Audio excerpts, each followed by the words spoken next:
What? We are live with a new episode.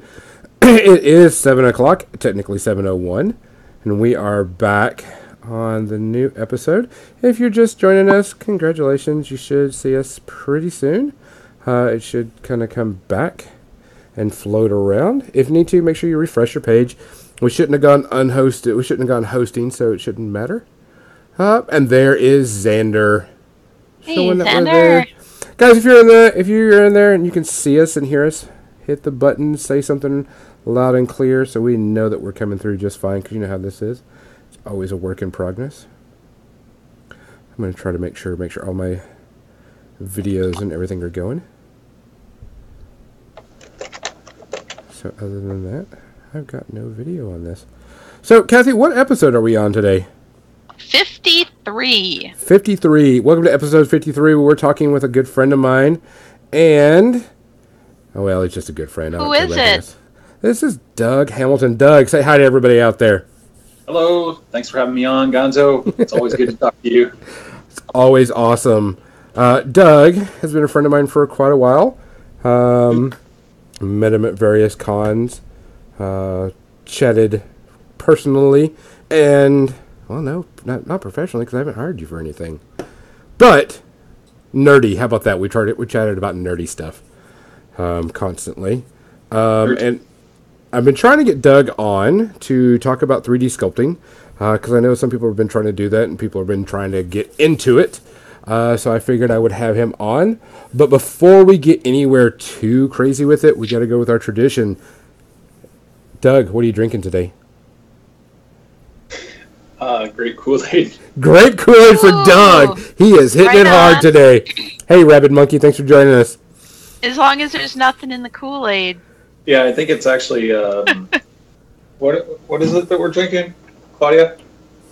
Oh, I thought somebody walked behind me, but... Oh. Crystal Light, or no-name Crystal Light, grape type. Oh, sure, yeah. Yeah. My husband loved that stuff. It's not an alcoholic.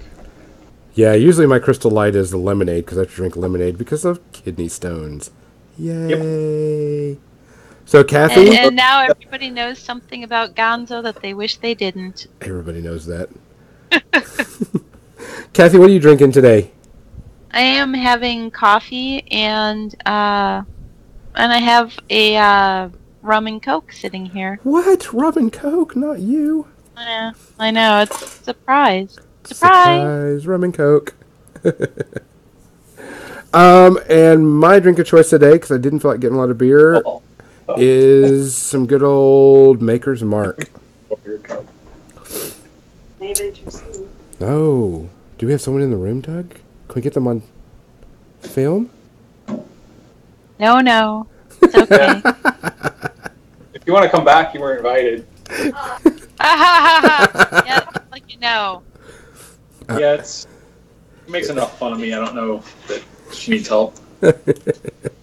Alright, so with that, guys, Doug, thanks for coming on. It's been a long time. Thanks everybody for being here. We have some stuff to show you, some cool things to talk about. Other than that, cheers.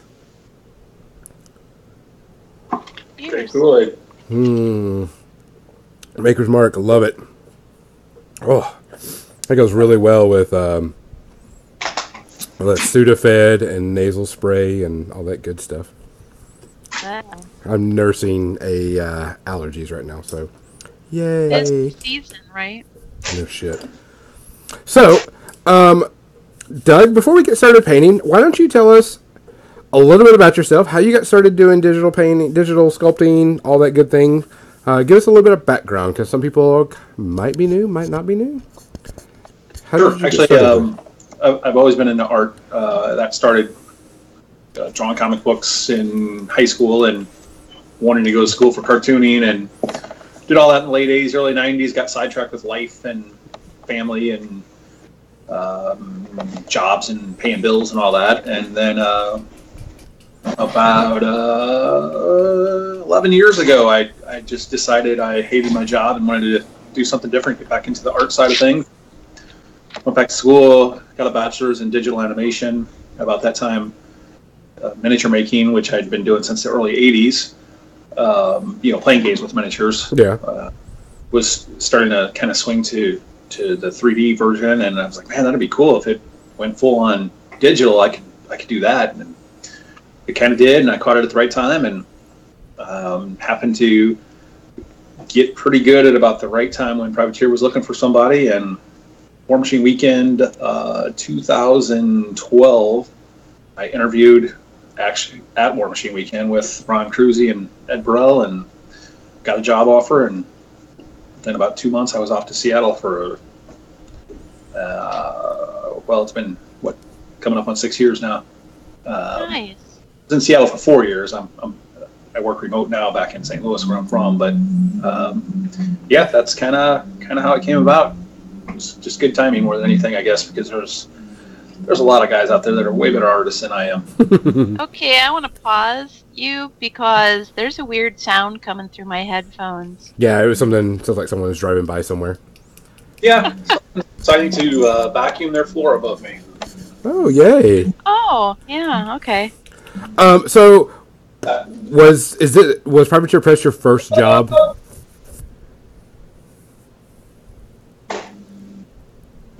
She vacuums once a month. It just happens to be on Sunday night. Oh, perfect. This Sunday night. Do you have a set of headphones maybe that'll help? No, every time I try it, they disconnect. Oh, okay. All right. Well, as long as we know that that's the problem and it's not some weird technical difficulty, hopefully people can bear with us with the background noise. I think she stopped. Okay. So, I guess, was Privateer Press your first 3D sculpting job? Full time, yeah. Full time. I'd done just a little bit of freelance. It was kind of weird. I went to Gen Con that year, and I worked on. There it is again, right? Thank you. On some side projects, things like Raging Heroes. I did a couple of little things for Raging Heroes. Oh, okay. Yeah. All right, who's got the teapot? Oh, that would be me. That's the teapot is me. Raging Heroes, Sedition Wars. I had just started working on some Sedition Wars things. Oh, yeah. That all came right after Gen Con that year, where I brought my portfolio, or I worked on my portfolio and then didn't bring it because I couldn't find a place to print it.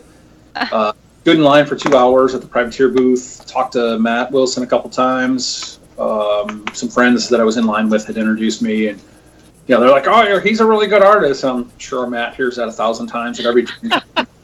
I had nothing to show, so I was like, "Well, you've missed my chance," and ended up getting some work out of that. Though I did right after that. I did some little things with Raging Heroes. I did some projects with Sedition Wars, a few other odds and ends things in there that never saw the light of day.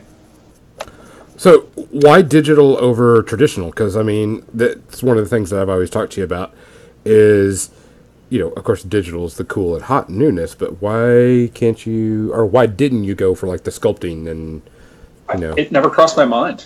I never really thought about trying to sculpt my models out of, Sculpey or soap or clay or whatever. Well, did your background in animation make it easier to do 3D sculpting? It did or not. Digital? Yeah, that background didn't develop until 2007 when I went back to school for digital animation. So I kind of knew early on in that I wanted to make miniatures with it, and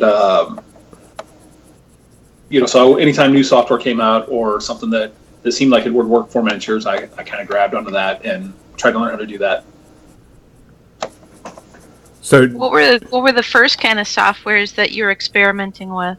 Well, it was all animation software, and animation software doesn't really have the capability that we use for making miniatures. They can't handle the poly count, how many faces make up the model. Yeah. When you're 30,000 faces is a high detailed character in some games. I'm making models that are 30,000 or 30 million faces. Oh, sure. It's just designed for different things, and it was early enough that you were still. People were still figuring it out, and happened to work out good and at the right time. Now, are you using ZBrush now? I use ZBrush about 99.9% of the time now. Yeah, wait after he just asked that if you were using Maya or ZBrush. Oh, I actually went to school for Maya. Technically my degree is based in Maya. But I picked up ZBrush early on. Just when I first started in school, most studios that were hiring wanted you to know some ZBrush, most animation studios. And by the time I was finishing up, studios were requiring you to know ZBrush. So it was one of those that I picked up on my own early on. But the program that I was in, they had their classes set, and they didn't want to change anything. So they didn't offer any kind of classes on ZBrush. So outside of the classes I was taking while I was working on my degree, I also took a few classes online through different 3D sites like CG Society, for example. They had some guys that had worked on some movies and things like that use ZBrush for texturing and odds and ends, things like that. So I took classes with them on the side outside of my normal fully loaded classes to try to learn how to use ZBrush better. So what was the first model that PP gave you that they wanted you to do? Technically, the very first one is I did the zombie for Zombies Keep Out as kind of an art test. So they gave that to me right after War Machine Weekend in 2012. Uh-huh. And then when I actually got to the studio, the first day I was there, I went in on a Friday after I got to Seattle, and they're like, "Yeah, we're gonna have you do. We think we're gonna have you do this level 7 alien, and then have you ever heard of Convergence of Cirrus?" I'm like, "Nope." They're like, "Well, here's this character Aurora. We're gonna have you do Aurora." And took a look at the art, which was by Andrea, and if you guys have all seen the concept of Aurora, and I figured I was packing my bags and moving back to St. Louis because there was no way I was making that model look good. So it was definitely trial by fire. The alien was no big deal, not too big of a problem, but Aurora for a new faction, super cool looking character with big mechanical wings, and we hadn't done too many digital models yet at that point. I think Ben Meisner was the only person doing digital for us. It was a challenge, and at the time it looked like she turned out pretty good. I'd love to go back and resculpt her because I've gotten a lot better since then. Gotcha. Rabid Monkey says such a great looking model, so somebody out there really likes it. Thank you. I appreciate that. I mean, she's not bad. She didn't turn out bad. I just, years later, when I open up those files and I look at them, I was like, oh, that face could have been better, and this could have been better. And that's always how it is when you look back on your older work. I find that with the painting as well. Yeah. There's so many things you can do differently. Right, same thing. Yeah, when you'll paint something in a year from now or 2 years from now, you'll look back and you're like, why did I do it that way? Or and on some of it, it's why did it take so long? I remember working on her forever, or it felt like forever. And now I look at someone, I was like, I can knock that out, 80% faster. Well, now you don't have to work your way through learning as you go. You already have that information. Yeah, definitely, that was some of it too. Is some of the things that I was making, I've never made that stuff before. I hadn't done a whole lot of work, in miniatures before I started on these projects. So figuring out how to do it, and even at Privateer, they hadn't done a whole lot of digital either. So we were all kind of learning together. There were mistakes.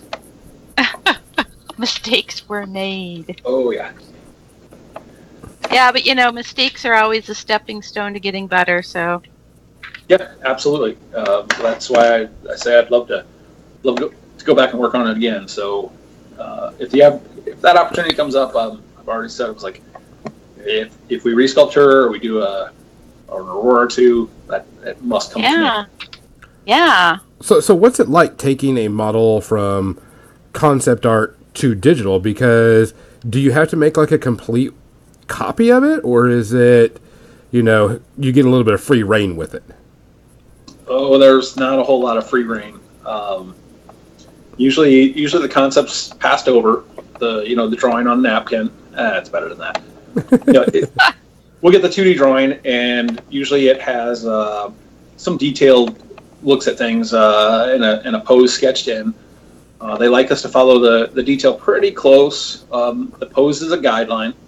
There are times where, well, I change my poses a lot, or I tweak them a lot, I should say, just because what looks cool in 2D may not translate well to 3D. So there is some freedom to make it look cool. I mean, my job is to translate it from 2D to 3D, although it is as close as I can to the art, but also to make it look good. There's times where a 2D artist will draw a, we like straps and shoulder pads and layers of armor. The 2D art will have 7 layers of armor, and that just doesn't necessarily work on a 35 millimeter model. What? So as the artist, as the 3D artist, I have to kind of decide, well, is it still going to look cool with 5? And so that's, it's just, is it going to look cool with 5, or am I going to send it in? They're going to send it back to me and tell me, no, it's 7. You can count that high. Oh my goodness. So, what have you done personally for Privateer Press that you're like, yeah, this looks really cool. I want to do this. Let me do this. Let me put it over. And you're like, oh, they're going to send this back and tell me to change all this stuff that you thought was really cool, but they were like, yeah, you need to go back and just do this again because you didn't follow the script per se. I don't have a specific instance in mind, but it does happen. Not as much as it used to. When I first started out, it was a case where, I'm an artist and I'm going to do it how it should be artistic. And after time, they beat you down and break you. And there's still cases where I treat it as I'm an artist. I'm gonna put my twist on it, but it's usually for a faction that I really like, or a piece of art that really caught my eye, or something like that. Well, I think I don't know if it was last War Machine weekend or the War Machine weekend before that.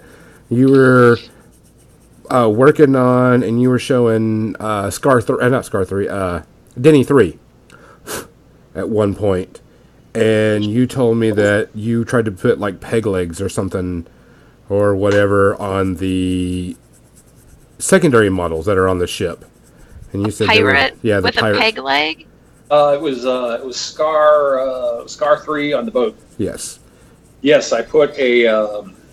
So that was actually a rare case where her 3 crew members. They're kind of like, well, go ahead and do what you want. And that doesn't happen very often. So I did, and they had some roughed in poses, which I didn't follow those either. And I took that's when I actually took one of them. I went to the community and talked to the Cricks Facebook group, and we kind of came up with a pose that we liked and some looks that we liked, and that model actually turned out. I personally think she's the best of all of the crew, and maybe even a little bit better than Scar 3. She looks really cool. She's a good-looking pirate.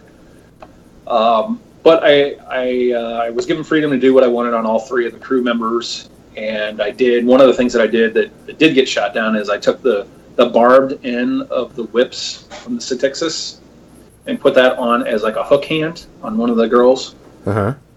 And it looked super cool, but it did get shot down, and I had to take the barbed hook off and give her a real hand. Give her a real hand.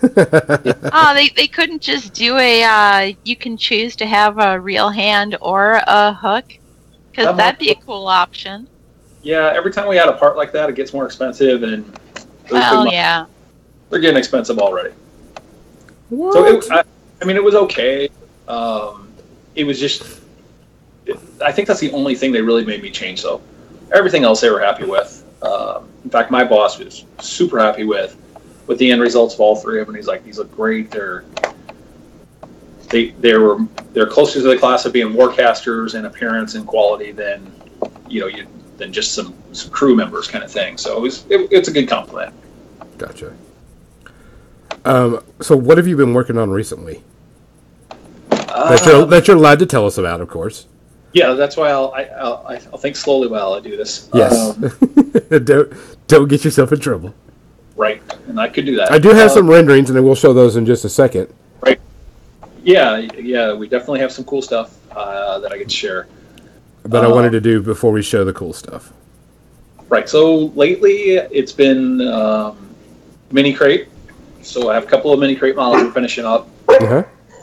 Hey, doggy. What's up, little dude? You want to say hi to people? Hi. This is my girlfriend's grandson. Hi. Hey! Being broadcast around the whole world. The entire world is going to see you. What do you got in your hand? What do you got in your hand? Pokemon. Pokemon! He'll be a future York. Excellent. York in training. Excellent. So he's been to the game store a couple times with me the last few weeks. All right. You gonna hang out? Maybe. Don't knock over my miniatures, or I'm gonna have to, make your brother an only child. I didn't get just one tin together. You got 3 tins of Pokemon? They all get together. Okay. Sorry. Crimson 1919 just asked, do you and the sculptors get a lot of input into mini crate, or is it still a sort of make what the 2D artist tells you to make kind of thing? Yeah, it's still a whole lot of what they send down to us. Mike Valancourt, our art director, he'll work with Matt, and they'll decide. That's awesome. They'll decide what they want to send down to us. So there's still some input from other people. There's ideas. I've sent in a few ideas. I don't know if any of them ever get used, kind of thing. So when you're dealing with the 2D art, are they doing different views? Is it a front view, or do they have like a back view as well? It just depends. A lot of times we'll get a back view. Usually a model just standing there. So we'll get a front and back or a 3/4, so we can kind of see some of the angle on it. If there's certain areas that need to be detailed, they'll do like a close-up of that area. Or if the back is just going to be pretty simple, but outside of one spot, they'll just do that one spot, and the rest will be a little bit light. And there are cases where we'll need to fill in a little bit of detail if necessary. Okay. But usually we get a pretty good. Our 2D guys are pretty good, so especially Andrea. I love working from Andrea's art. Just that style is so good. I ask because I'm painting on these models that I could swear must be digitally sculpted for the Mask of the Red Death board game, and it's Gris Grimley's artwork, but there's only front views in the actual board game, and I'm looking at the backs, and it's weird because as you transition from the front of the sculpt to the back of the sculpt, it's different somehow. Like the sculptor didn't quite know where to go. How he wanted to translate that. I'm looking up some of the models and see if I can see what they look like. It's possible. I've actually had people approach me about models, and if they don't have the exact artwork of what they want, they're like, well, our sculptor has troubles changing the pose on his own. We can't visualize it different than what is actually in the art. So I've been approached about doing things that I guess I don't know. It's hard for other people to adapt to. That it's just different.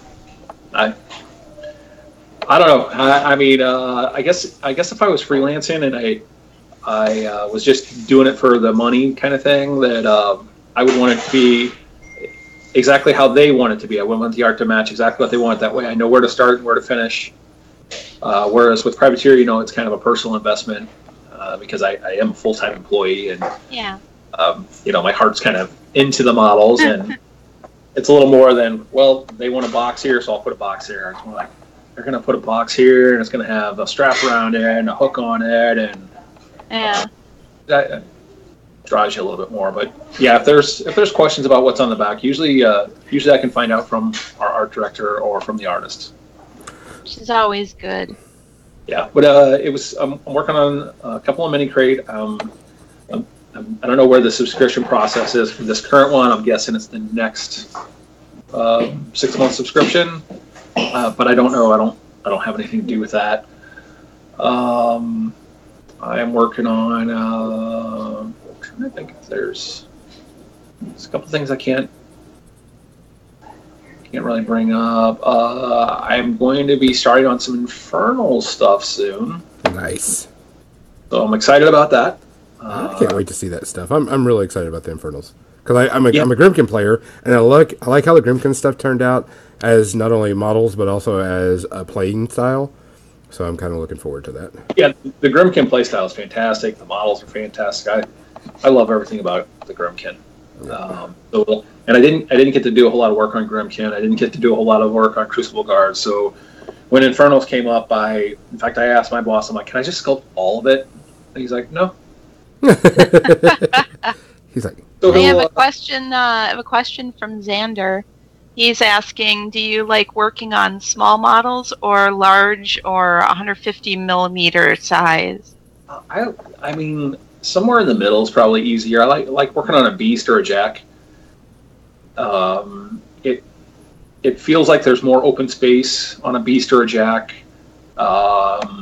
If there is a lot of detail, I can make some nice detail that's going to show up. Whereas if it's a human sized character, you have to be real careful with scale and how much you're trying to squeeze in there. And yes, I was painting the gunslingers, the Kirk's gunslingers, not too long ago, as part of my Satixis force, and I hadn't started painting on the Raiders that I had done, the new Raiders. And as I was trying to paint out all those details and pick them out, and I'm old and I can't see things that are that small, I told myself that if I put that much detail on the Raiders, I was going to kick myself because no one wants to paint all those tiny little details. Well, I mean, no one with eyes like mine. So much. I mean, they look great. They all look great. I'm just like, I just can't see it.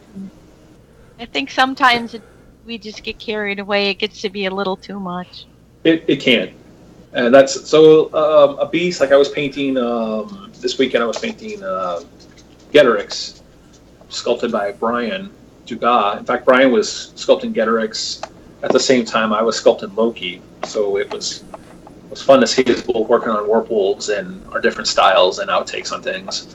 Especially with Brian being such a great sculptor, it was fun to look at how he does things and compare him to how I do things. And but I was working on Getorix this weekend, and he's got a lot of detail. But I was also working on Tharn Ravagers and all the little bones and chits on them, and little bitty things that pieces of cloth or skin or whatever. And it's just easier on the larger models for me to paint that and sculpt that. So I kind of like doing the beast and jack scale. Do you feel like it gets to be difficult to gauge how big or small a specific detail is, like rivets, before it, when the model's printed out at the scale that it's supposed to be, where the detail just disappears? Yeah, I mean that's something that just took time to figure out, and it still happens once in a while. I have friends that do some sculpting, and they'll send over models to look at, and they're like, "Hey, what do you think of this?" And almost every time, it's the same things that took us years to figure out. You have to make the hands look like giant sausages. You got to make the heads too big. You got to make the feet too big, because on your giant monitor, it all looks beautiful. But when you shrink it down to 28 to 35 millimeters, it literally disappears. Yes, yeah. And that's one of the reasons I don't actually like showing renders, because it's easy to critique those renders, saying, well, it doesn't look good, not because it's a bad model, but because the hands are too big or the head's too big or the legs all the little big. all the little details in the face, all the little creases and everything just kind of disappear. Yeah, and if you're looking at a nice render of it, that all looks beautiful, and I see a lot of great artists, but they're not sculpting for miniatures. I've seen some of these Kickstarters that have just fantastic models, so much detail, and they're beautiful on the screen, but then I'm like, I'll be impressed if it can hold that. Yeah, unless they're going like 72 millimeter or something. Right. Yeah, then do it. Get away with it. Like if we're doing a giant model, colossal or something, it's perfect. I'm totally good with that. So, what are the two models? I'm gonna give you and test you. What model did you hate to work on and was like the most extremely or the hardest one to work on? And which one did you like the most? Which one really you were so into it and just like super ecstatic to do of PP's line? The Earthbreaker was a tough one. That was a long time ago. It was one of my first models, and it was a colossal. So I had been a privateer about 3 months, and they're like, "Hey, here's the Earthbreaker," and the art was it was a little deceptive in places, and I was still following whatever I was told to do. So my boss would tell me to do it one way, so I would do that. Then he went on vacation, and someone else was reviewing it and saw it a little bit of a different way and would have me change it. And I think I made about 140 changes on that model, and some of it was just different art direction, but some of it was just me not knowing how to do it, and it was a giant model that I had never done before. You're freaking me out. So that was a tough one. It ultimately worked out good, but it was still challenging. And which one's been your favorite, pet project type thing? That changed a little bit over the last year or two. For the longest time, it was probably Azrael from Legion, or Zuriel. Azrael. Yeah. Those are my favorite. In fact, a lot of times, even on the Legion Facebook group, I'll refer to them as my sons because they're just they're favorites of mine. But it also seems like every time I do something for Circle, I like how it turns out. I haven't done a lot for Circle. The first time I worked on Circle was Loki and Una 2, and I just loved both of those models. And then the new Circle stuff, I don't know where it's at on the schedule. I know it's coming up soon, though. Iona, the new caster, the Haru specs, and the Shaman. Iona especially, I love how Iona turned out. In fact, I might paint her at some point tonight. Sometimes there's a certain feel to the models. It's not that there's anything crazy about how they look, or it's just a feel. Like Una 2 is nothing crazy on detail. She just has a presence, a feel, and for some reason Circle seems to get that from me. Circle gets that from you. Yeah, so I'm gonna say right now I really like Iona. She's Mike Valancourt, our art director, did the concept for her. Mike started to do more concepts, but usually he's directing and not doing as much concept. And when that art came up, he was like, "Yeah, dude, I want you to, I was hoping you'd be the one that sculpted her." And she's Tharn. She's muscular and strong, and she kicks ass, and I think it's reflected in the sculpt. Well, talking about sculpts, we do have some to show off that you gave me, and I'm going to reach over and change over the screen real quick and load those up. And you gave us 3 sculpts to talk about, 2 of one of one, and then 1 of 3 shots. Okay. Let me switch over to my screen, and I'll change over to that. We'll go to our paint cam. You'll see what I've been working on for a little bit. Let's see if it's going to switch over. I've been working on, like I said, I'm working on my Grimkin, and so I've been dry brushing, which is very, very, very, very boring. But it's there. So you let me put some stuff up. So give me a second. I'm going to bring up this slideshow and talk about the first model. First model we have looks like a Scorn Guardian with his sword down. That is Abaddon. He's in the new Scorn CID. I showed this render at Lock and Load this summer, but I figured we'd throw it back out there because now that he's in CID that started last week, might as well take a look at what the sculpt is going to look like. So he was the first Scorn model I got to do, which was exciting, especially since Exalted is one of my favorite Exalted is probably my favorite theme in the game. Zaltu being probably my favorite caster in the game. So to get to work on a model that's going to go in his theme list makes me happy. I got a question. Because I know nothing about 3D rendering and any of that stuff. The cracks on his sword and the texture color is. Do you have to put the individual cracks in, or what's going on with that? Yeah. So the cracks are actually sculpted in. The colors that you see, that's just me being that's just a fancy render. Okay. But all the cracks are actually sculpted in, so hopefully it will show up on the model itself. It should. I think they're deep enough and wide enough that they'll show up pretty good. But yeah, every crack you see on there, that's part of the sculpt. It's it's not an illusion. Okay. Now, do you ever do a kind of a preprint before the final sculpt just to see if things are to scale? Yeah, absolutely. So once I finish working on a sculpt, I'll send it back to the studio where our engineers, Marco and Stu, who both do, they don't get the recognition they deserve because they're the ones that make your models go together great. If you've noticed the last few years how good our models do go together, especially on the resonant metal, that's those guys. So they're the ones who get to decide how to cut it up so that it gets printed in its different pieces? Correct. They work with production and they come up with the best way to cut it up, and they'll go in, they'll cut it up.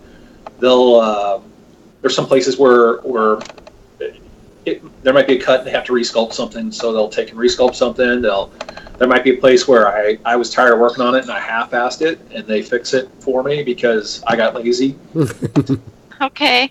But there's many times where I know they bail me out. I know they bail out some of the other sculptors that the models when they come to them. But yeah, Stu and Marco, they definitely don't get enough credit for what they do. And if you have a model that goes together great, or when it goes together, it looks almost seamless. Odds are they had something to do with that. And if it doesn't go together, we'll blame somebody else because when they had it, it was good. So fair enough. The concept art, was this the actual concept art just repositioned into 3D? Did you change anything? I don't think I changed much on this. I think it was I think it was posed out like this. I don't think I had to change. Oh, you know what? I did. Let's see. I changed. So the hips, if you look at the hip armor. Hold on. Let me see if I can find the. Let me set that timer really high. I'm setting the timer on this so it's really high so I don't have to worry about it. No problem. I'm trying to find the original because I did actually make a couple of changes that almost didn't go through.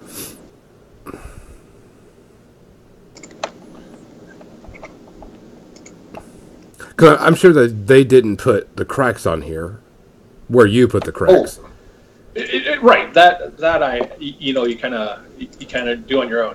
Yeah. Okay. Is the backstory? I'm sorry. Is the backstory that these guys are stone or granite? Yes. Okay. They're made from stone. That's a different Doug that answers that question. Yes, they are made from a certain stone material. They're golem-like. Oh, okay. Right. Okay. So I'm looking at the original art and the hip armor.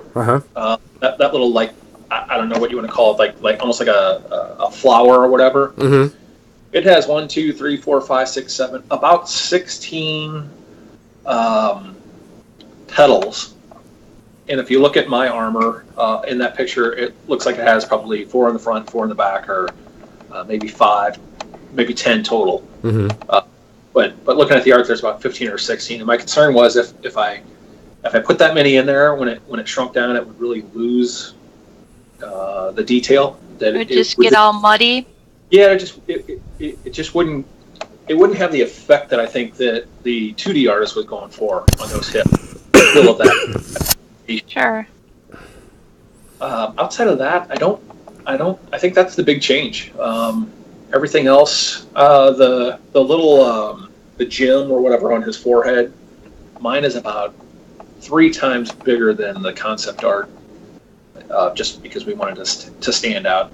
But that's one of those things that, as the artist then working in miniatures, you can jump in and you know that this needs to be bigger. I don't want it to be like a little rivet. It needs to be something. Yeah. All right, let's go to the next model. Give me a second.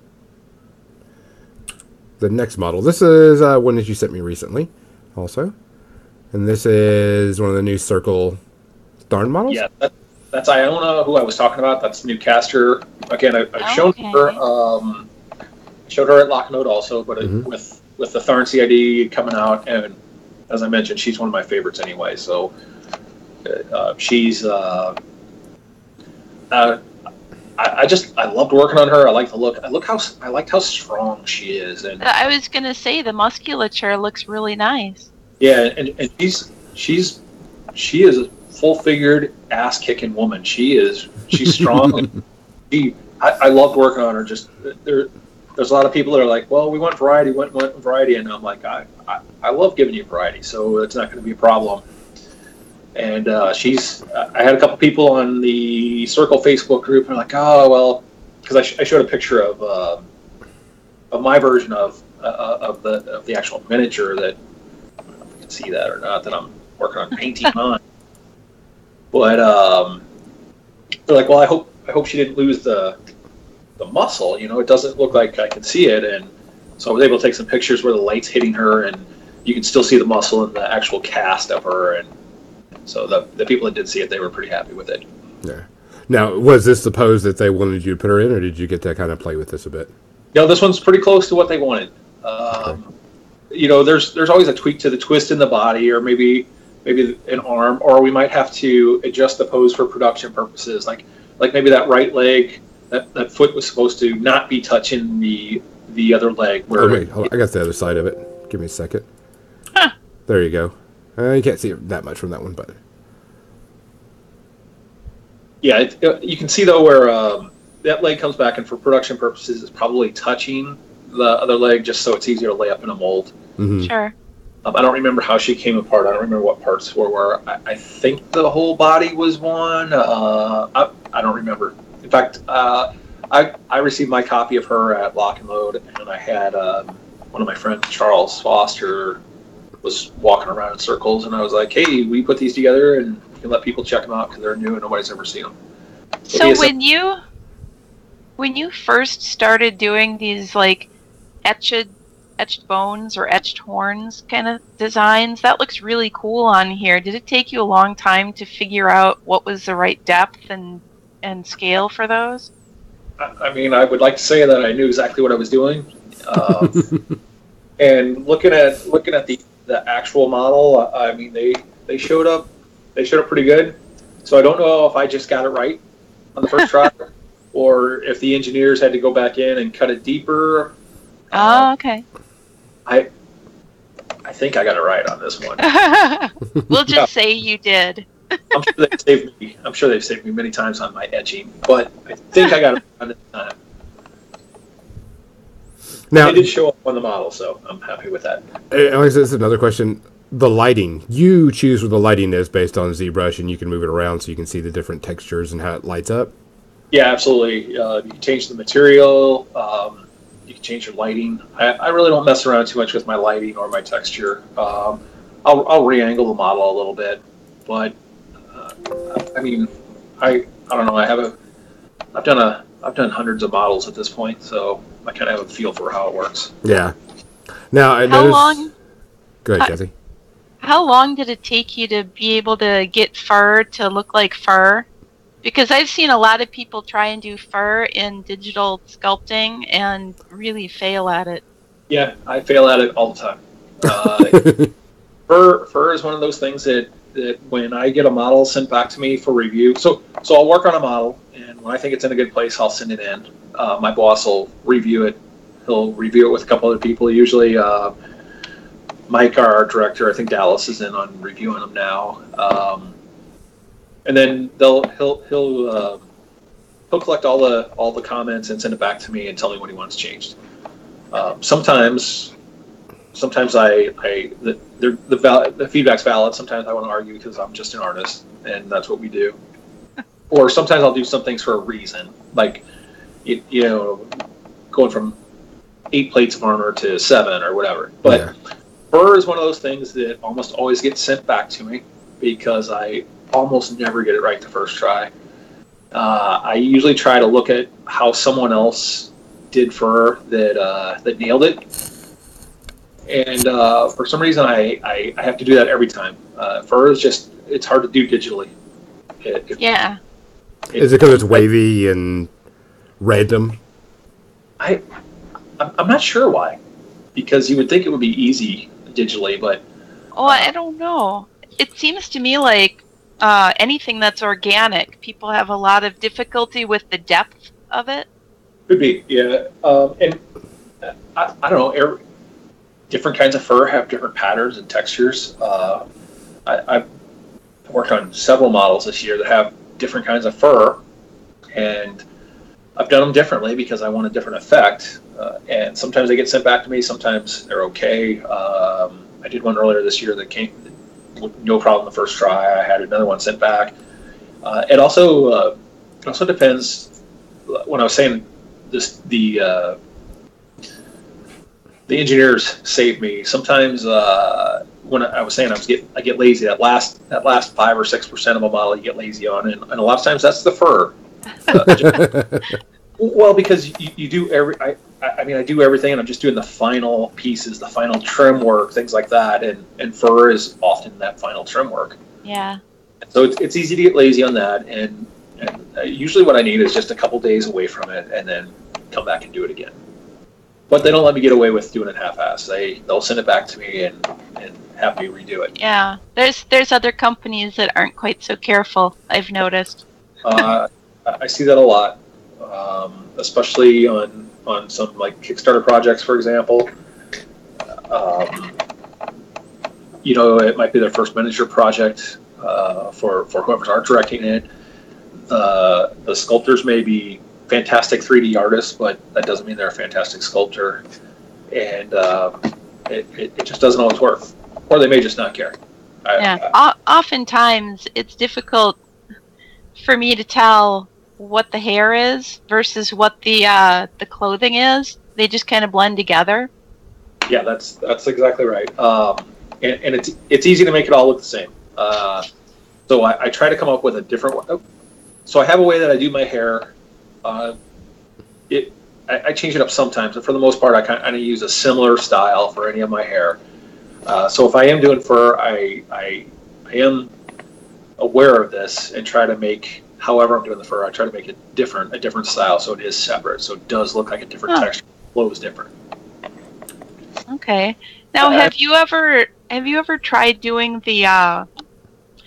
I've seen other digital sculptors import black and white drawings for texture and kind of use it as a map. Yeah, it's an alpha. Yeah, absolutely. There's cases where it works and cases where it doesn't. I do use it where I can. I just don't get to use it that often. Cracks are a good way to do it. Oh, sure.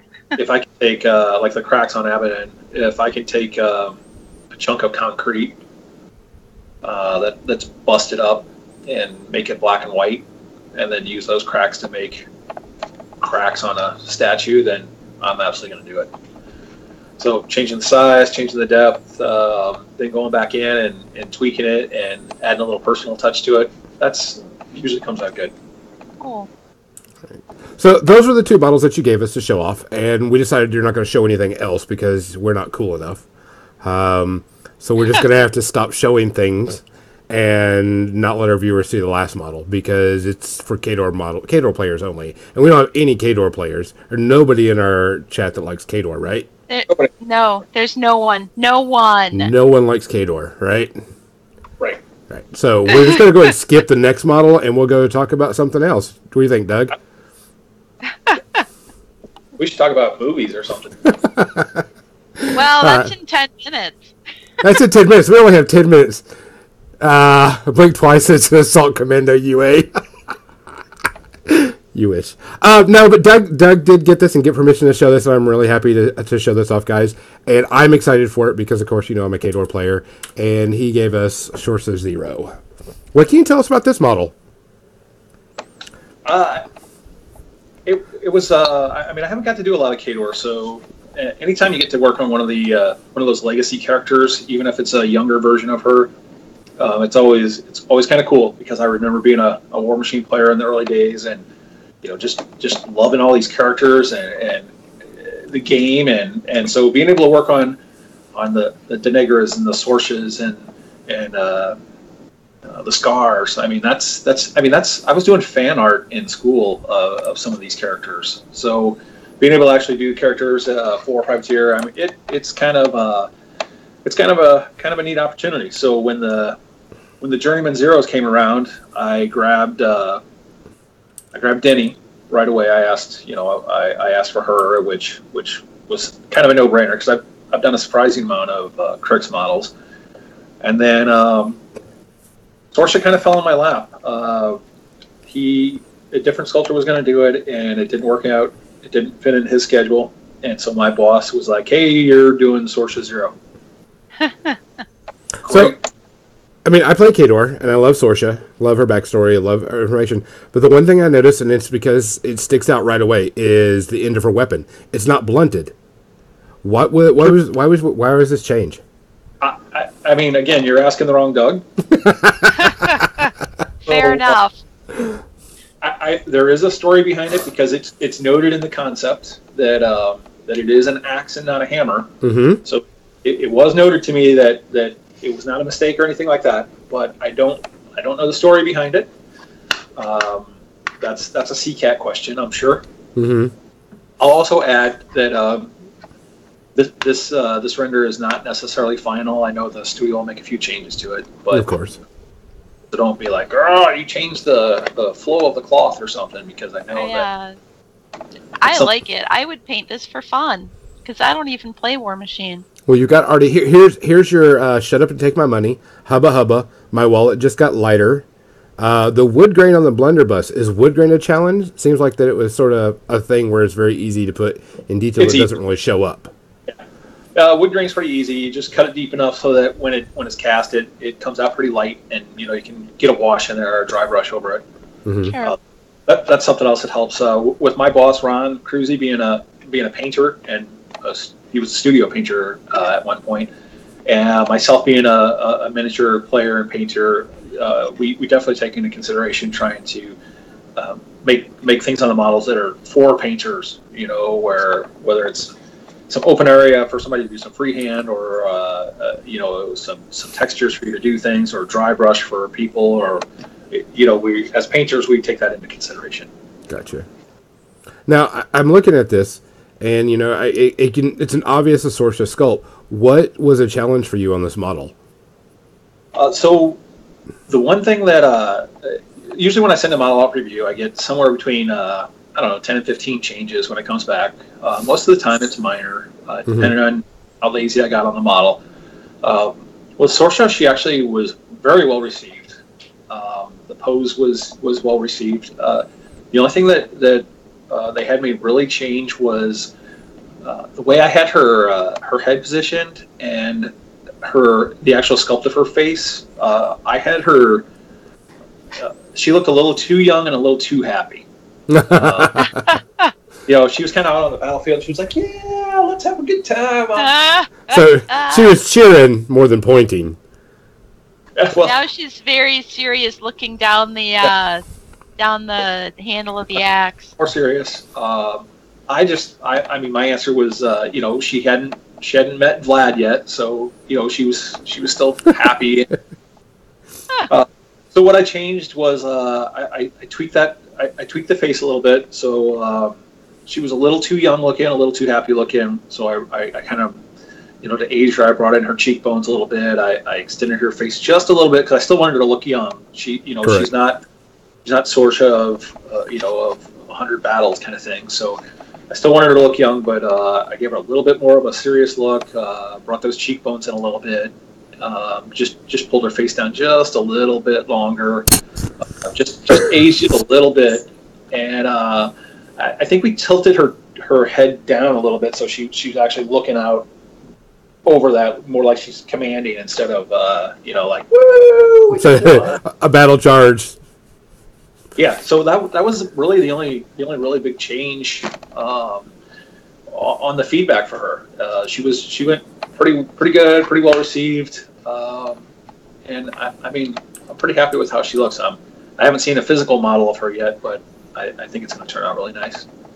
Something came up, and Rabid Monkey asked he got permission to show this, and some people may or may not know, and I'm sure most people do, but you do have to get permission to show off things that you aren't. Yeah, it's always safer that way. Privateer gives me a lot of freedom to do things, whether it's go to shows on my own. I played in Greek Masters in Athens this year, just because I like to play War Machine and hang out with the community. And even though that was my vacation, I still check and make sure it's okay. There's still just doing things right, and so that's showing a model, talking about models. There's protocol that you should do. I mean, like when you asked, like, hey, can you come on? I was like, yeah, absolutely, but we still have to make sure it's okay. Yes, so I have to contact Privateer Press. What are we going to talk about? What are you allowed to say? What are you not allowed to say? Etc. Yeah. Yeah, and I've done enough that I'm pretty good at not getting in trouble. I mean, every once in a while I'll still say something dumb. I still don't talk about scoring very often because that gets me in trouble. Thanks Elder Simpson for getting me in trouble for that one. But yeah, it's I definitely double check to make sure anything that I show online, even if it's a personal project or a personal mod, like I think I showed you, Gonzo, on the side, my Zal 2 mod that I'm doing. It's personal, but I still ask, like if I were to post it on social media, I'd still ask to make sure it's okay. I did a mod to Zuriel. I gave him a snake body. I still asked if it was okay to post that, even though it was a mod. People do mods all the time. It's just safer that way because there might be something they don't want me to show, or whatever. I don't necessarily know the reasons that might get shot down. Now, I almost never get shot down on it, but I also don't get in trouble for it because I've followed the steps that I'm supposed to. Yeah, because the thing is even your personal one, like the one you showed me, which you asked me some feedback, which I thought was like really cool, and you showed it to me, and I asked if we could do that one. But I can understand from a company point of view, they wouldn't want you to show that because someone may take that and run with it and misconstrued what you're doing. Yeah, absolutely. And for me, it's I like to do mods just like community members do. There's things that I think, well, listen, this is how I want my Legion model to look like, or this is how I want. Yes, to Rabid Monkey, I do need to finish Miss Piggyback. So there's things that I like to do. I just there's also things that that I could do that maybe we can use it. Yeah, you don't want that to come out early, right? Maybe that would be a cool con model, or maybe that would be a cool mini crate model, or whatever. So it never hurts to check and not get in trouble. Correct. I know we've been talking a lot about Privateer Press stuff, and it's almost time for a media section. It actually is, but there's something I want to talk about because you and I, we've been talking about comic book stuff before and how you have taken and made your own 3D sculpted, and of course your favorite is Puck. Yeah. Yes, Puck is your favorite model, and you showed me some of your sculpts of that. What are you doing side project wise that you like, and what are you doing for fun? What are your 3D fun things right now, and what side projects are you doing? Because you don't just work for Privateer Press. Do you take on side projects? Not too much. First of all, if I do anything on the side, I have to be careful that it's not in conflict with Privateer. Mm-hmm. So, like, if I did something for GW or Malifaux or something like that, I would probably lose my job immediately. If it's not something competitive, like I did some did some superhero keychains a couple years ago, a Superman and a Wonder Woman when I was up in Seattle. Things like that I can do. But for the most part, after 8 hours or 9 hours a day of working on privateer models, there's not a whole lot of models that I want to do at night. So every once in a while I'll do some fan things. I did Puck because I love Alpha Flight. Mm-hmm. My Canadian friends, I have a couple Canadian friends that call me the American Bryan Adams because Bryan. But really, I'm not really doing a whole lot. Even fun stuff, I'm not doing a whole lot of extra. Just, I guess, trying to stay fresh. And I'm in the middle of moving in with my girlfriend and adjusting to having kids around. And so I dabble. I'll mess around with stuff here and there. I'll more than anything, I think, is just modding some of my privateer models. So I guess if I don't know, if something that's cool came up, I would, but privateer keeps me pretty busy. I figured as much. And I'm full-time staff, so it's not.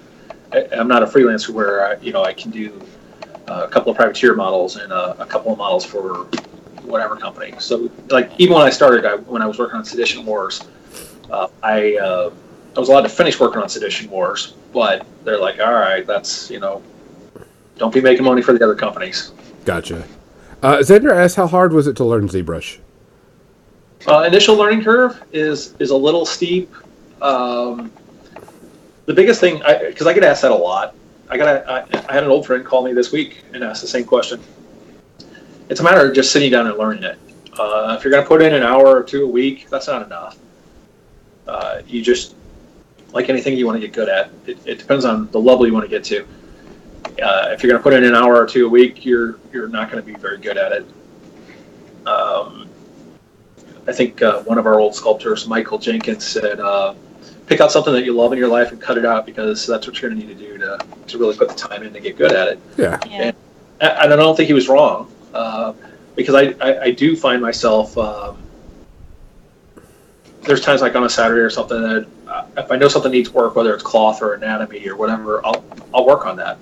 Whether it's just an artist that draws, they'll do the same thing. They'll work on an arm, or they'll work on the shape of a hand or something. I'll do stuff like that just to try to get better, or areas that I know need help, or if it's a project coming up that I think I'm going to need to know how the membranes of a wing work, or feathers, or I'll work on that. I'll just try a few different things to see what's going to work out with it. Crimson1919 says, when you do conversions for your own army, do you end up doing it old school, or do you ever digitally sculpt parts and 3D print them? I can't do old school. I've never done any kind of traditional. I wouldn't know how. Sometimes I try to fill gaps with whatever the two putties you put together are to make another green stuff or whatever it is. Yeah. Gray stuff. Yeah, green stuff. Sorry, I couldn't think of the name. Oh, I've done green stuff. Yeah. I'll do that and try to fill cracks sometimes, and it'll fill the crack, but it just makes another crack on each side of it, and it has a fingerprint on it. So I'm a surprisingly bad artist. Trying to fix those cracks and fingerprints and stuff was that's what taught me how to work with green stuff to begin with. Was just filling gaps in models. And some of them were, in fact, old metal Trollkins models. Sure. But for me, the fun part was trying to meld that gap into the existing sculpt to kind of so it would be seamless, like fur, sculpting the fur and sculpting the armor and everything, so that it all went together and didn't look like I just shoved a bunch of dough in there. Yeah.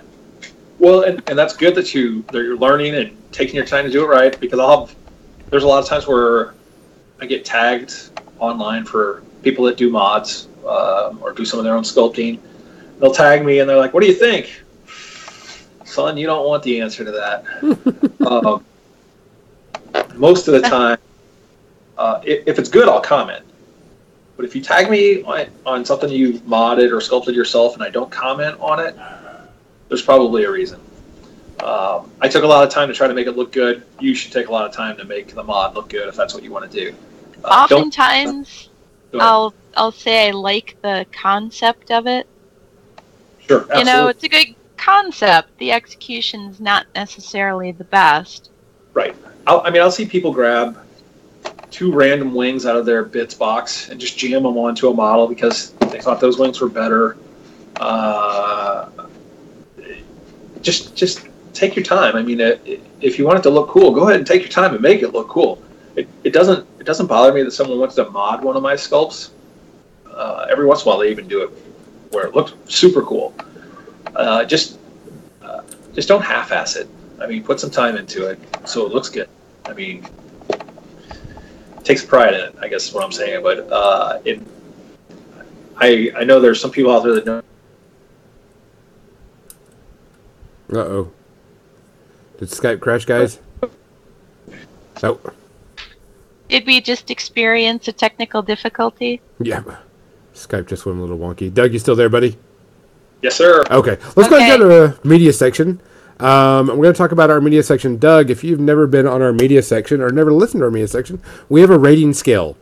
And the rating scale is 0 to 5, with 5 being the worst and 0 being the best. And because we're dorks, the rating system is in space herpes. Based off of the old Ice Pirates movie. So the more space herpes, the worse it is. So, I technically have 3 things to talk about. Kathy, how many do you have to talk about? I have only 1. Only 1. And Doug, do you have a bunch to talk about today? I can always come up with something. Let me go with my first one. I can go and switch and go back to this camera and look at this. My first thing that I wanted to talk about was a rewatch, which I've never given a rating to begin with. But I rewatched, hung out with some friends, and rewatched, since it was on Netflix, Scott Pilgrim vs. the World. Never was into the anime, so I have no clue and can't compare it. Not anime, the manga. So I have no way to compare it. But I thoroughly enjoyed the movie. It's probably my 3rd time, 4th time maybe watching it. Very fun, very dorky, very out of the way whimsical. Everything about it was really cool. Music, which I learned that some of the music and most of the music by the Sex Bob-ombs was done by Beck at one point. So I was like, that's pretty freaking cool. So if you like really dorky, weird movies, but are still fun, highly recommend it if you haven't watched it before. It is free on Netflix. I would probably give it 1.5, maybe 2 space herpes, for the simple fact that it is kind of, you have to have a taste for it. So that could be a slight issue. Yeah, that's on my list of things to watch. I have never seen it. Yeah. Well, now you can, with a special rating from Gonzo. And what was that scale? It was 5 to 1? 0 to 5. 5 being you're infected. You're infected, Yes. and the scale of 5 is Turkish Star Wars, and 0 being Casablanca. Okay. Type thing. So, Kathy, why don't you give us yours for the week? So, the other night, Jim and I decided it was time to watch the 2nd season of The Good Place. Mm-hmm.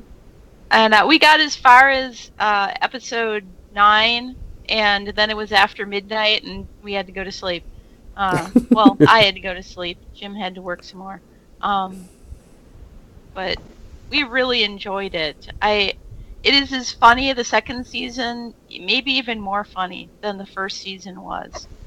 And in the 2nd season, they actually delve a bit more into actual philosophy. In the 1st season, it's more of just a kind of a running joke that Chidi has to teach her how to be a good person by, using ethics and philosophy.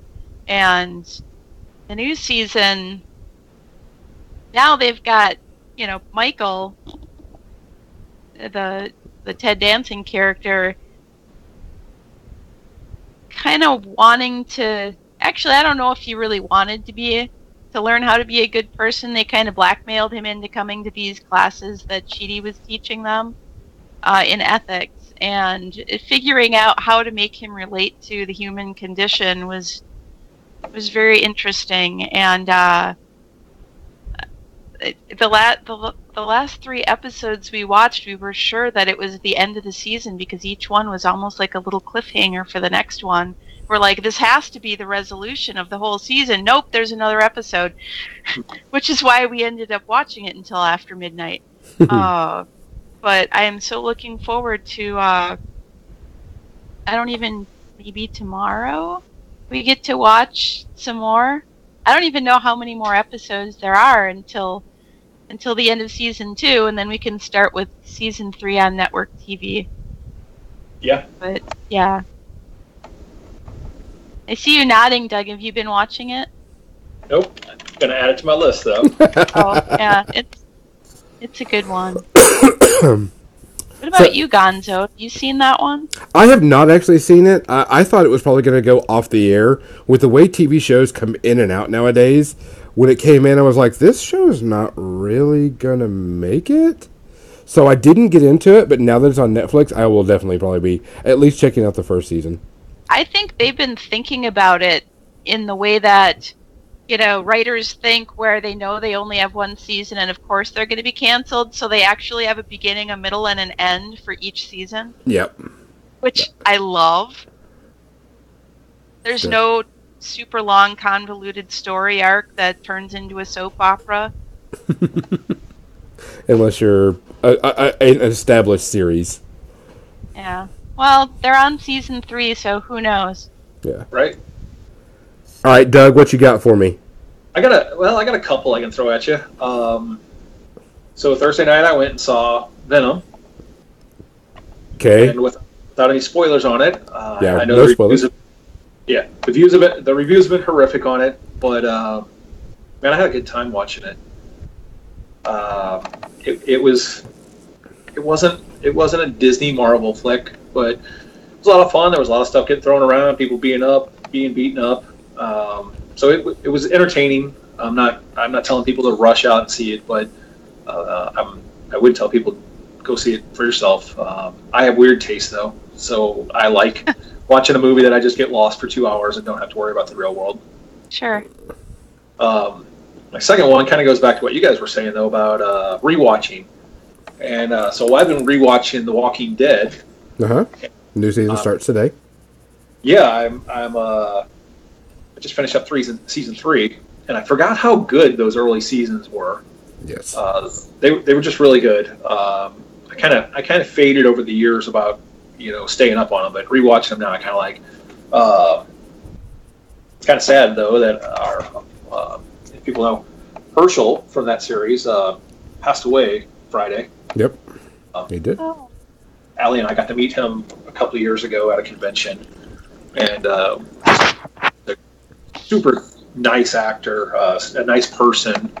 Took a lot of time to talk to us, sign some stuff for us, and so it's always sad to see somebody like that moving along. But it was just watching Walking Dead last week, and then this happening, and again, just how good those early seasons were too. So keeping my fingers crossed that as this series winds down, that they kind of recapture some of that glory. Yeah, because this season, a lot of characters are leaving the show. Right. Well, especially Rick leaving the show. So. Yeah. So there's a ton. So previous seasons of Walking Dead, how many spared therapies? Through those first couple seasons, man, I don't think there's any infection at all. I think I think you're clean. Recent, I think you're at the clinic pretty regularly. There's a problem. What's funny is I was talking about that, and we were talking about the different seasons, and I was like, the recent seasons haven't been great, but they haven't been good either. It's like I would rather watch The Walking Dead new seasons than most stuff on TV. Period.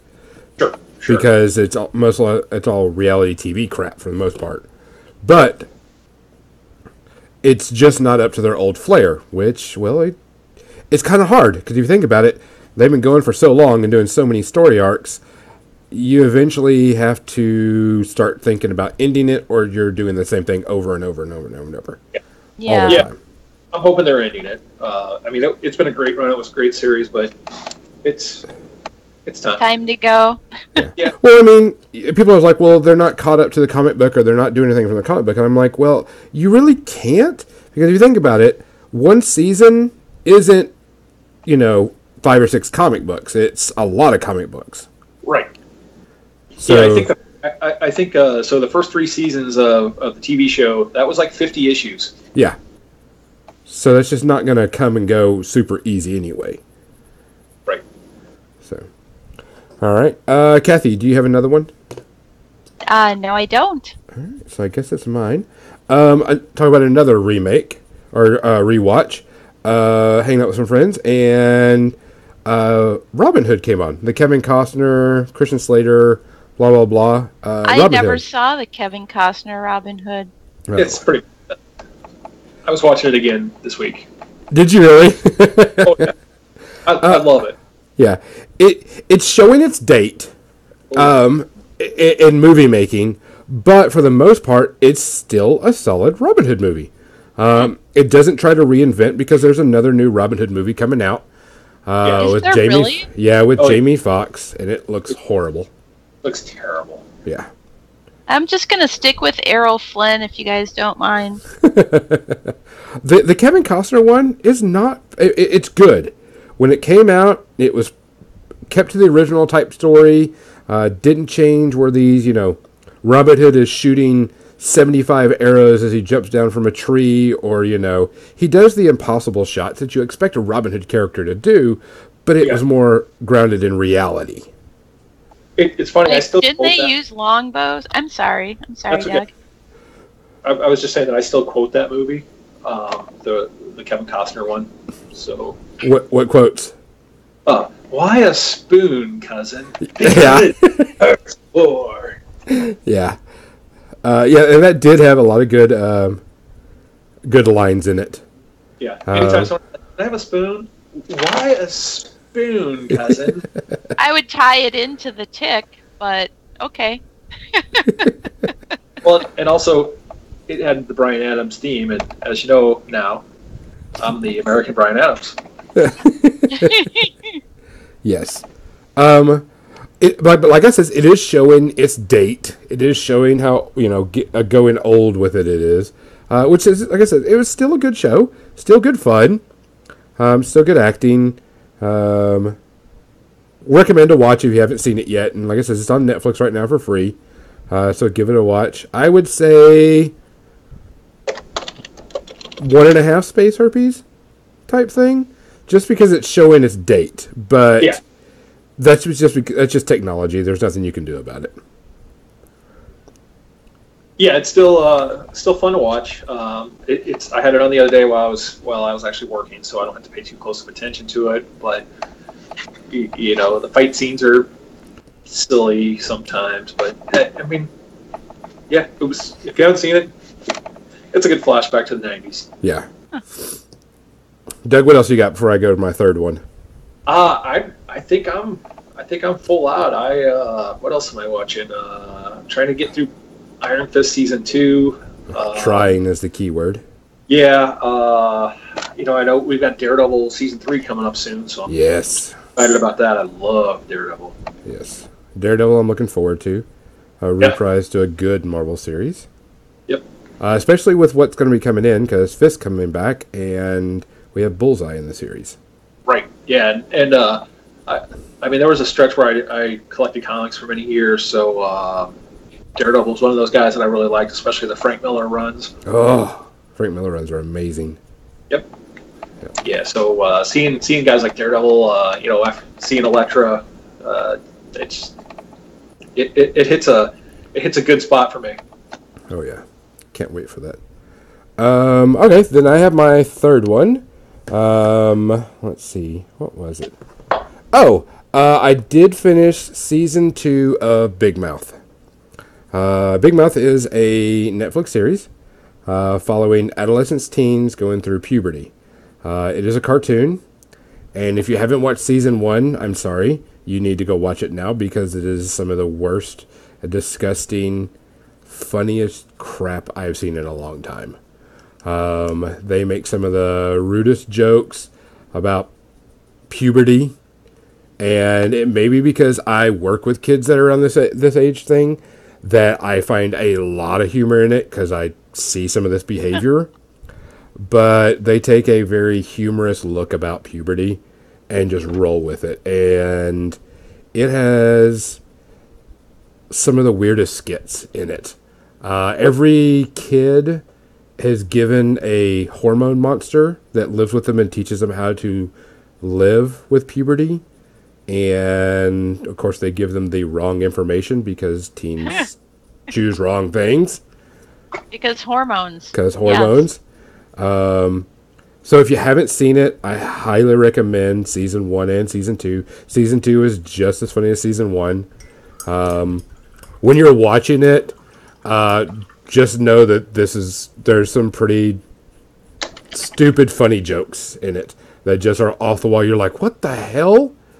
But they take humorous looks on certain things like pillow humping.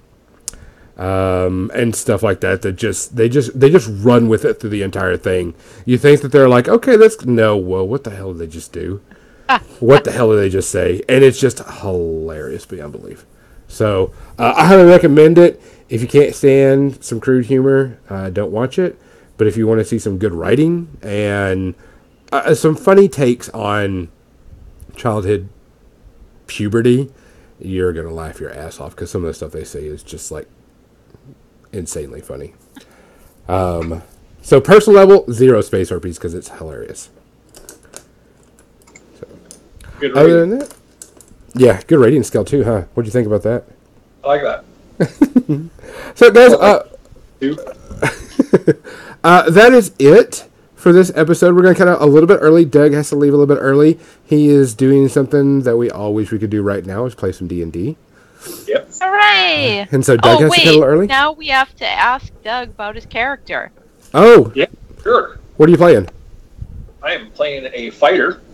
In fact, I haven't played in decades. So this is our first session. Playing a fighter. He was a military guy, and the crew he was leading, they got their ass kicked. They got crushed.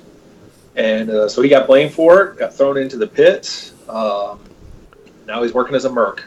So he still, he kind of thinks it might have been his fault anyway. And so he's kind of living with that guilt and trying to, I think, earn his way back into the army. And so we'll see how things go for him. He's a classic spear and shield guy, Nice. So it should be fun. I'm looking forward to it. Good. What system are you playing? We were playing 5th edition, and we're playing through a program called, what is this called? Roll D20? Fantasy Grounds. Oh, okay. So I just started messing with it today. The friend of mine, Grant, that's running the game, he knows how to use it. But I have to write it down. Fantasy Grounds? Yeah. It's looks like you can buy different game systems that go into it, but 5th edition, you can roll your characters up in it. It keeps track of things for you. You can roll your dice on the screen. It looks like it's going to be fun.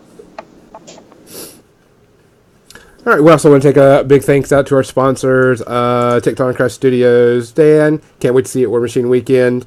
Love Dan. Also, Dan's awesome. Yes, also, Mechanica Studios, Chris. Can't wait to talk to you pretty soon, buddy. He's another awesome guy. Guys, watch out for him. He's going to be giving us some stuff to give away soon. He's just really, really busy with some projects.